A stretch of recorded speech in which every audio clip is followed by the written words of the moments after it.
Hello दोस्तों, SPA classes 1 में आपका हार्दिक स्वागत एवं अभिनंदन है।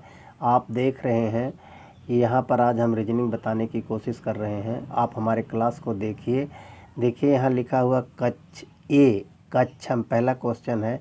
एक कक्षा में 37 स्थान पर ऊपर से है। कोई कक्षा है ऊपर से या आगे से, दोनों एक ही तरफ से गिना जाता है। तो यहाँ कह रहा है कक्षा में 37 स्थान ऊपर से है, बी ए से 17 स्थान आगे है। जो बी बैठा है वह ए से 17 स्थान आगे बैठा हुआ है। तो बी का नीचे से 46वां स्थान है। तो विद्यार्थियों की कुल संख्या क्या है? देखिए दोस्तों, यहाँ इस प्रश्न को हल करने के लिए विद्यार्थियों की कुल संख्या क्या ज्ञात करना है। यहाँ हमें दिया हुआ है ए का कौन सा स्थान है? 37वां स्थान ए का है। तो यहाँ बी इनसे कितना पहले बैठा है? बी इनसे 17 स्थान पहले बैठा है। तो घट जाएगा अब ए, यानी ए का शुरू से जो स्थान था बी 17 से है, तो बी का अब शुरू से जो स्थान हो गया वह 20वां स्थान है। बी का अंत से कौन सा स्थान है? लास्ट से। अगर बी को काउंट किया जाए तो लास्ट से, बी को अगर काउंट किया जाता है तो लास्ट से इसका स्थान 46वां है। तो प्रथम स्थान और द्वितीय स्थान को जोड़ दीजिए। अब प्रथम स्थान द्वितीय स्थान को जोड़ देंगे तो 46 और 20 66 हो जाता है। चूँकि एक जो बी है, बी की गणना 2 बार की गई है। एक बार हम लास्ट से किए हैं, दूसरी बार हम कहाँ से किए हैं? फर्स्ट से किए हैं। तो दोस्तों इस प्रकार लास्ट और फर्स्ट से दोनों तरफ से बी को काउंट किया गया है, इसलिए नियम के हिसाब से एक घटा देंगे। कक्षा में छात्रों की संख्या कितनी है? 65 है। तो विकल्प नंबर 4 सही हो जाएगा। यहाँ 50, 55, 60, 65 दिया है, तो विकल्प नंबर 4 इस क्वेश्चन का सही हो जाएगा। हल करेंगे। किसी भी कक्षा में अगर कोई छात्र बैठा है तो उसको आगे और पीछे से अगर गिना जाएगा तो एक ही छात्र को आगे से भी गिना गया और उसी छात्र को पीछे से भी गिना गया। इसलिए जब 2 बार काउंट करते हैं तो एक बार उस काउंट को पूरी संख्या ज्ञात करने के लिए एक घटा देते हैं। अब देखिए, जब एक घटा देंगे तो उत्तर 65 आ जाएगा। हमारा सही आंसर 65 है। यही हमारा क्या होगा? आंसर होगा। अब देखिए यहाँ दिया हुआ है पद में अगला पद, यह क्वेश्चन है कि अगला पद ज्ञात कीजिए। यहाँ ए बी दिया हुआ है और यहाँ डी ई एफ दिया हुआ है, यहाँ आई जे के एल दिया हुआ है और यहाँ दिया हुआ P Q R S T. देखिए पहले 2 था, अब 3 हो गया, फिर 4 हो गया, 5 हो गया। तो अगली बार 6 वर्णों का अक्षर होगा जो क्रम होगा। तो यहाँ ए बी है, फिर सी डी गायब है, सी और ए सी खाली गायब है, ए है बी है सी गायब है। तो डी ई एफ, देखिए डी ई एफ है। तो फिर जी और एच यहाँ पर गायब है, 2 शब्द गायब है, एक बढ़ा 2 गायब हुए। आई जे के एल, फिर यम एन ओ 3 अक्षर गायब होंगे, तब P Q R S T होगा। तो अगली बार 4 अक्षर गायब होंगे। एस टी के बाद यू गायब होगा, वी गायब होगा, डब्लू गायब होगा, यक्स गायब होगा। तो वाई से स्टार्ट होगा, Y Z, A B C D. हमें कई अक्षर चाहिए? हमें जो अक्षर चाहिए अगली बार कितना चाहिए? 5 है तो 6 चाहिए।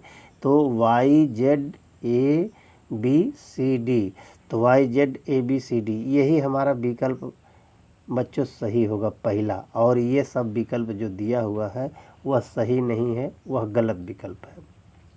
अब देखिए अगले प्रश्न में क्या पूछ रहा है। ए, देखिए जो हम दिशाएं बनती हैं, दिशा का प्रश्न है। ए 10 मीटर पश्चिम चला, दाएं मुड़ा 10 मीटर चला, फिर दाएं मुड़ा 5 मीटर चला, अंत में बाएं मुड़ा 10 मीटर चला। ए की दिशा क्या है? ए की दिशा पूछ। देखिए दोस्तों यहाँ लिखा हुआ ए 10 मीटर पश्चिम चला, दाएं मुड़ा 10 मीटर चला, फिर दाएं मुड़ा 5 मीटर चला, अंत में वह कहाँ मुड़ा? अंत में बाएं मुड़ा 10 मीटर चला। ए की दिशा क्या है? तो देखिए हमेशा दिशा ऐसे ही बनती है, ऊपर उत्तर होता है, नॉर्थ होता है, नीचे दक्षिण होता है, इधर पूरब होता है और इधर पश्चिम होता है। तो बच्चों ये जान जाइए कि हमारे सर की तरफ जो ऊपर होता है वह उत्तर होता है, पैर की तरफ दक्षिण होता है, हमारा दाहिना हाथ पूरब की दिशा बताता है, बायां हाथ पश्चिम की दिशा बताता है। तो इस तरीके से यहाँ देखा जाएगा। तो इस प्रकार से जो प्रश्न है तो इसमें कहा है ए मान लीजिए यहाँ से चला तो पश्चिम दिशा में कितना चला? 10 मीटर चला।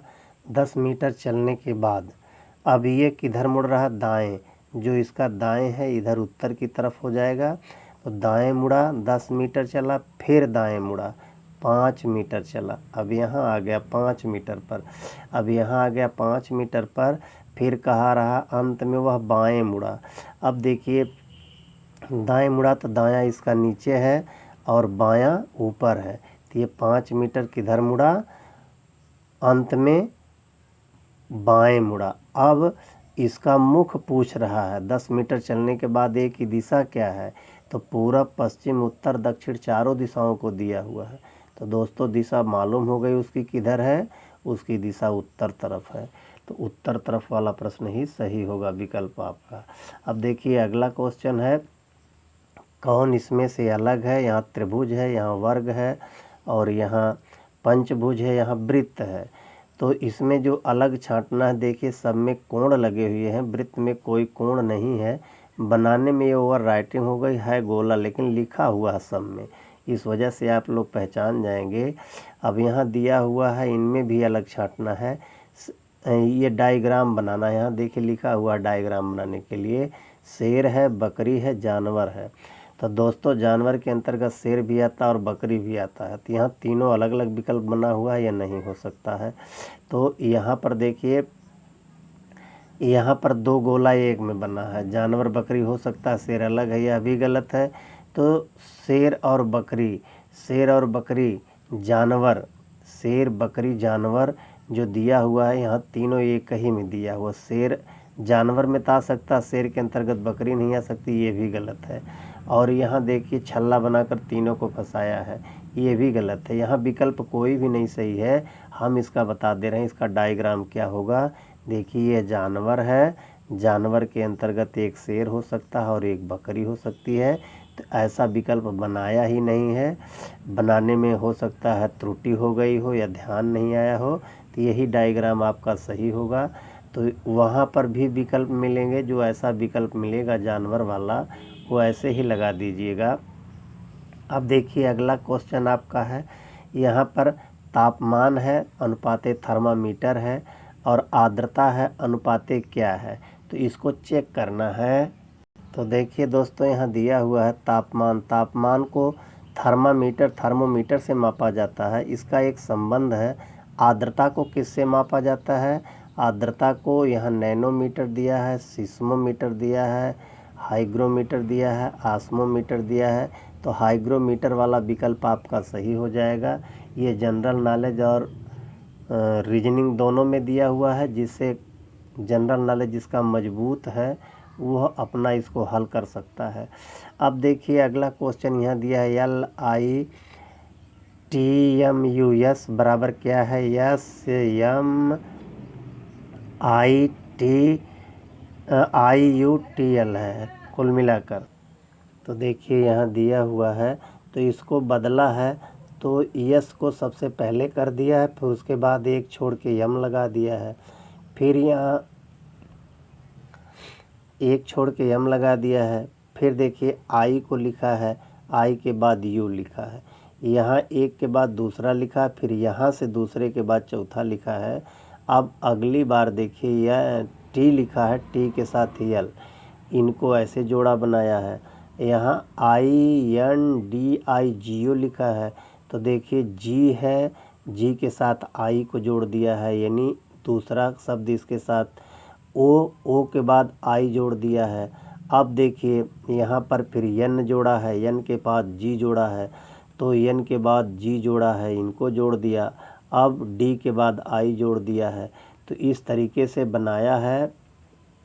तो यहाँ पूछ रहा है, तो यहाँ पहला देखिए, पहला अक्षर क्या है, आर है। पीछे से अगर देखेंगे तो उसके बाद दूसरा जोड़ा है, आर के बाद जी लगाया है, फिर उसके बाद यहाँ दूसरा यहाँ से जोड़ा है, ए लिखेगा, यहाँ पर दूसरा ए लिखेगा, फिर उसके बाद वाला ई लिखेगा, ई लिखेगा, फिर उसके बाद यहाँ पर देखेंगे तो यहाँ जी लिखेगा, तब जे लिखेगा, जी लिखेगा, तब जा कर के जे लिखेगा।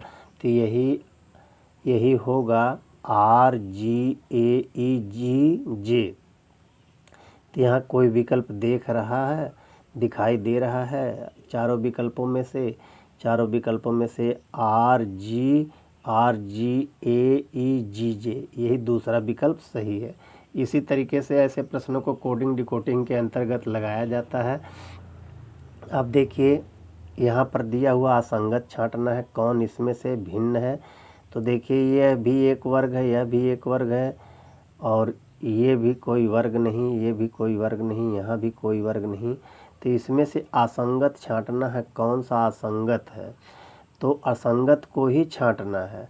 असंगत में देखेंगे तो ये दोनों वर्ग हैं और इसमें भी एक वर्ग है, इस वजह से भी ये गलत हो गया। तो देखिए ये नहीं हो सकता, यह 12 25 60, ये इसका भी गुणनखंड 25 चौके 100, यह 12 25 60 है, और ये 18 25 90 है। क्या यह इसका गुणनखंड है? इसका गुणनखंड नहीं। 6 25 30 6 3 18, ये इसका गुणनखंड नहीं। तो असंगत वाले में यही चौथा विकल्प सही होगा, 130 36, ये सही है। चूँकि ये दोनों सब जितने दिए गए हैं ये एक दूसरे से कटने वाली एक संख्या का ये लासापा में जा सकते हैं, एक संख्या एक दूसरे से कटने वाली है, और ये दूसरी छोटी संख्या से बड़ी संख्या कट जा रही है, इसमें छोटी संख्या से बड़ी संख्या नहीं कट पा रही है, इसलिए यह असंगत है। तो आज का क्वेश्चन यही समाप्त होता है। भाइयों वीडियो कैसी लगी आप लोग यह देख करके बताइए, लाइक एवं शेयर कीजिए, सब्सक्राइब कीजिए। दोस्तों आपके लिए यह बहुत अच्छी सूटेबल है, परीक्षा उपयोगी है, आप देखते रहिए और हमारे चैनल को लाइक एवं सब्सक्राइब करते रहिए। हम आपके लिए अच्छी कोशिश करेंगे। प्रयास करके आप अपने माता पिता एवं अपने सपनों को साकार कर अपने लक्ष्य तक पहुंचने की कोशिश कीजिए। इसी के साथ हम आपको आज का दिन शुभ हो, अच्छा हो। धन्यवाद।